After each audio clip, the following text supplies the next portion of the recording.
Ok, salut à tous pour un nouveau projet en palette. Dans cette vidéo, je vais vous montrer comment fabriquer rapidement un lit en palette avec différentes options. On a une caisse de rangement juste ici. On a une petite table de chevet là. Sur toute la longueur de la tête de lit, on a un caisson pour ranger des gourdes par exemple si on a soif pendant la nuit, pour ranger des bouquins. Et on a également à l'arrière un petit ruban LED pour venir rajouter une petite ambiance. Pour tous ceux qui sont nouveaux sur la chaîne, déjà bienvenue. Et pour vous expliquer, j'ai acheté un corps de ferme que je vais rénover de A à Z. Je voulais vivre de manière un petit peu plus confortable à l'intérieur de la maison, raison pour laquelle j'ai décidé de fabriquer ce lit provisoire en palette et ça me permettra de surélever mon matelas et de pouvoir l'aérer pour éviter qu'il moisisse. Pour un projet provisoire, les palettes, ça fait très bien le travail. Ok, première étape, c'est d'enfiler les bottes fourrées parce que c'est important de ne pas avoir froid aux pieds. Ensuite, je vais aller voir les palettes que j'ai à disposition et regardez-moi, tiens, cette belle allée de jardin. J'espère que vous êtes allé voir la vidéo parce qu'elle nous a mis du temps à la faire avec mes collègues monteurs. Bon allez, je traverse la grange. Vous voyez comme c'est le bordel là-haut. J'ai mis tous les cartons d'outils. Et voilà le petit tas de palettes qui va bien, qui va me permettre de réaliser le sommier. En tout, il vous faudra 10 palettes si vous voulez faire 2 étages, plus 2 palettes qui feront office de tête de lit. Si jamais vous voulez faire qu'un seul étage, il vous faudra seulement 6 palettes. Ce qui est important, c'est que toutes les palettes fassent les mêmes dimensions. Donc je vais utiliser des palettes qui sont standardisées avec les dimensions de palette Europe, c'est-à-dire 80 cm de large pour 120 cm de long. Après, vous n'êtes pas du tout obligé d'utiliser que des palettes Europe. Par exemple, moi là j'ai plein de palettes qui ont les dimensions d'une palette Europe mais qui ne sont pas des palettes Europe. Ça fera tout aussi bien l'affaire. Si jamais vous ne savez pas où est-ce que vous pouvez récupérer des palettes, je vous mets un lien dans la description qui vous permettra de télécharger un guide gratuit dans lequel je vous explique les meilleures adresses et mes bonnes astuces pour récupérer des palettes gratuitement sans trop vous fatiguer. Voilà pour ce qui est des palettes. Donc maintenant, prochaine étape, ça va être de tout transporter au niveau de la chambre.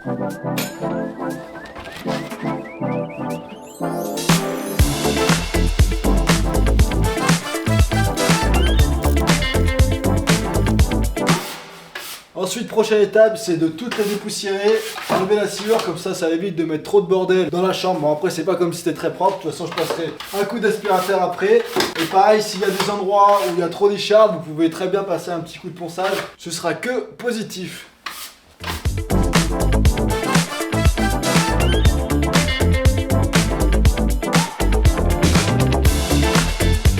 Ok, on a disposé les 10 palettes, donc là on sera bien, on va pouvoir faire aussi un petit caisson quand il y aura le matelas pour avoir une petite table de nuit des deux côtés. Ce que je vais faire, je veux que le lit soit quand même un petit peu optimisable, donc on va fabriquer des caissons de rangement de ce côté-là. Pour fabriquer des caissons de rangement, c'est vraiment pas très compliqué. Je vais prendre ma scie sabre et je vais découper les planches qui sont ici, ici et ici. Donc en gros, je vais découper la semelle du bas, la semelle intermédiaire et ensuite les planches du plancher du haut de la palette inférieure.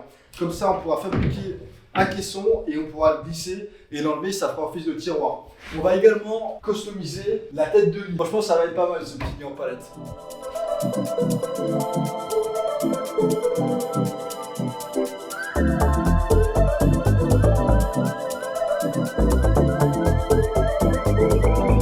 Ça y est, on a fabriqué la réservation dans laquelle pourra venir se loger le bac de rangement qu'on va fabriquer par la suite. Je vais récupérer les chutes des planches, du moins une, pour venir la fixer comme ça. Je vais la couper bien et je vais faire un assemblage par vis-biaise. Comme ça, lorsqu'on viendra poser et glisser le bac de rangement et qu'on voudra le ramener vers nous, il ne va pas tomber entre les deux planches, les deux semelles de la palette du bas. Donc voilà, je vais faire ça et ensuite je pourrai m'attaquer au bac de rangement.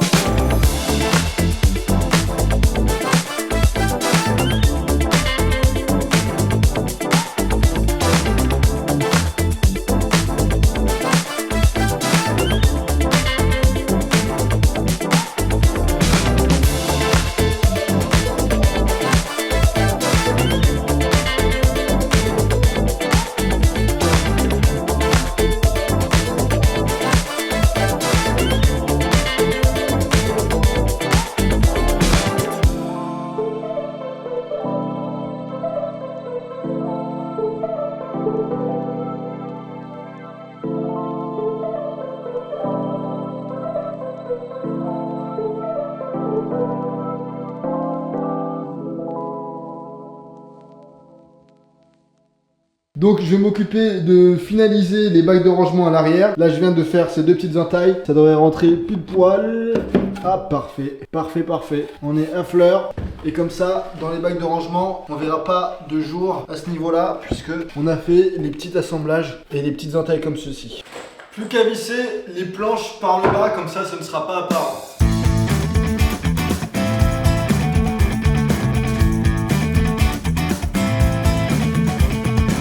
Je vais également fixer un petit bandeau LED tout autour, derrière la tête de lit. Comme ça pourra faire un éclairage sympa et un petit peu tamisé.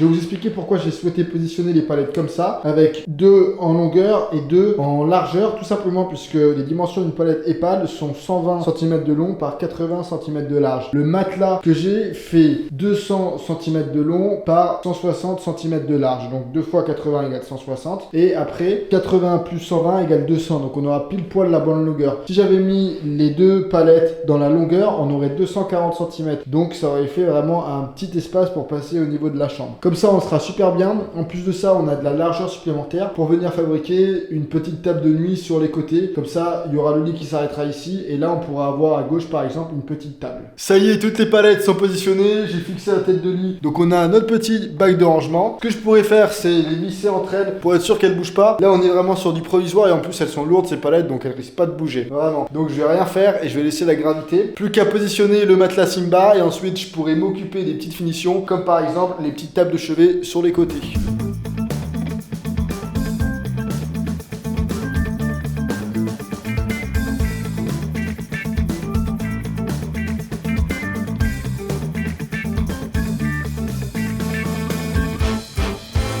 Bon, là c'est important de ne pas venir percer le matelas.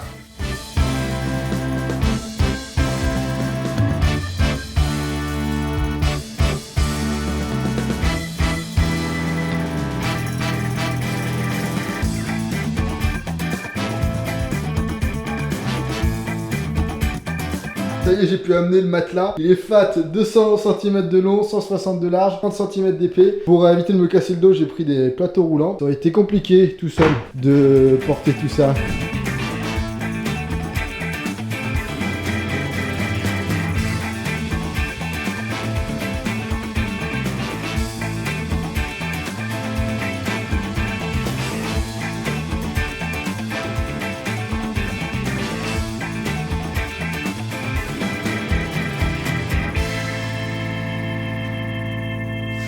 Oh, et voilà pour ce lit en palette. Il fait pas chaud, hein.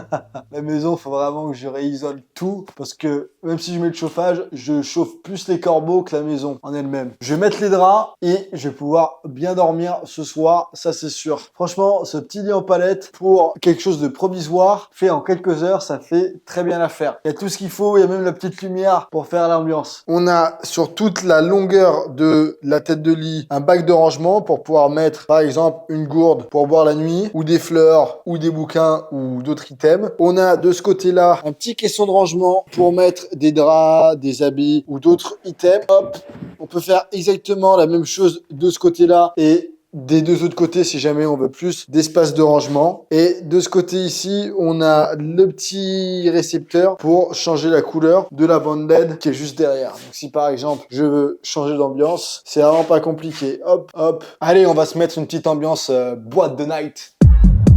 Ok, quelques mots sur le matelas Simba que j'ai mis juste ici avant d'aller me doucher, me mettre en pyjama et d'éteindre pour la nuit parce que là, commence à se faire tard et je suis fatigué. Donc, avant toute chose, hein, j'ai pas été payé pour dire ce que je vais dire. Simba m'a simplement envoyé le matelas, mais m'a pas rémunéré et ils ont fait ça également pour me filer la main et m'aider à meubler la maison le temps des travaux. Et je pense que ce matelas, il va rester et il va durer longtemps parce que ça fait quelques semaines que je dors dessus et c'est hyper agréable. Donc je me suis un petit peu renseigné sur leur matelas. Là, c'est le modèle hybride et vous irez voir dans tous les cas si vous voulez plus de caractéristiques, je vous mettrai un lien dans la description. Mais j'ai vu au fait que la technologie Simba visait à résoudre et solutionner 3 grosses problématiques qu'on retrouve souvent avec d'autres matelas. Le premier, c'est le fait d'avoir mal au dos et mal à la nuque. Et ça, souvent, ça est dû à un mauvais soutien au niveau du matelas. Et là, Simba a mis en place une technologie avec des micro-ressorts individuels et également une mousse qu'ils appellent Simbatex, ce qui fait qu'on a un beau soutien et donc ça vient solutionner les douleurs au dos et à la nuque. Le deuxième problème qu'ils viennent solutionner, c'est le fait d'avoir trop chaud lorsqu'on dort. Et ça, souvent, c'est dû avec les matelas à mémoire de forme classique. Là, ils ont mis en place une technologie thermorégulatrice, ce qui fait qu'on n'a pas de souci. Troisième problème qu'ils viennent solutionner, c'est lorsqu'on dort avec un partenaire et que le partenaire bouge, ça vient généralement réveiller l'autre partenaire. Là, ils ont mis en place une technologie qui permet d'éviter qu'il y ait justement trop de répercussions de mouvement. Si le partenaire dort, ça évite de réveiller celui qui dort juste à côté. Enfin, le quatrième point qui m'a plu lorsque je me suis renseigné sur ce que faisait Simba, c'est le fait qu'ils sont vachement engagés et qu'ils tentent de réduire au maximum leur impact environnemental. C'est-à-dire que tous les matelas sont fabriqués en France à partir de matériaux les plus éco-responsables possibles et que tout est 100% recyclable. Donc merci à Simba de m'avoir envoyé ce matelas. Et si vous devez racheter un matelas, allez jeter un œil parce qu'on dort vachement bien sur ce type de matelas.